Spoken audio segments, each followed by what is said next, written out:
அன்பியும் YouTube இல்லந்தோறும் இறைசாட்சி உள்ளந்தோறும் மகிழ்ச்சி. ஐரோப்பாவில் நலவாழ்வு, சமத்துவம் மற்றும் ஒன்றிப்புக்கு அழைப்பு.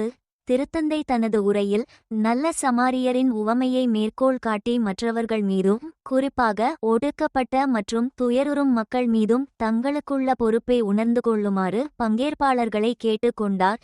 திருத்தந்தை 14ஆம் லியோ இன்று எனக்கு அடுத்திருப்போர் யார் என்ற தலைப்பில் ஐரோப்பாவில் இடம்பெறும் மாநாடு ஒன்றின் பங்கேற்பாளர்களுக்கு வழங்கிய உரை ஒன்றில் அனைவருக்கும் நலவாழ்வு பாதுகாப்பு அளிப்பதன் தார்மீக அவசியத்தையும், ஐரோப்பா முழுவதும் உள்ள வலுக்குறைந்த மக்களுக்கு ஆதரவளிக்க வேண்டிய அவசர தேவையையும் வலியுறுத்தினார்.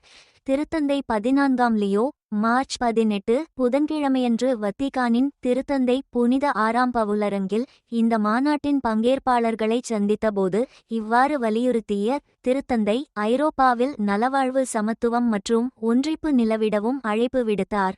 ஐரோப்பிய ஆயர் பேரவைகளின் மன்றம், இத்தாலிய ஆயர் பேரவை மற்றும் உலக நலவாழ்வு அமைப்பு, ஐரோப்பிய மண்டிலம் ஆகியவற்றால் ஏற்பாடு செய்யப்பட்ட இந்த நிகழ்வு 2வது உலக நலவாழ்வு அமைப்பின் ஐரோப்பிய நலவாழ்வு சமத்துவ நிலை அறிக்கையின் சமர்ப்பிப்புடன் ஒருங்கே நடைபெற்றது. நல்வாழ்வு பராமரிப்பை அணுகுவதில் அதிகரித்து வரும் ஏற்றத்தாழ்வுகளையும் இளைஞர்கள் எதிர்கொள்ளும் கடுமையான மனநலச் சவால்களையும் சுட்டிக்காட்டிய திருத்தந்தை, உடல்நலம் என்பது ஒரு மனித உரிமை, அது ஆடம்பர பொருளல்ல என்று வலியுறுத்தியதோடு, அலட்சியத்திற்கும் தனிமைப்படுத்தலுக்கும் எதிராக சமூகங்கள் செயல்பட வேண்டும் என்றும் அழைப்பு விடுத்தார்.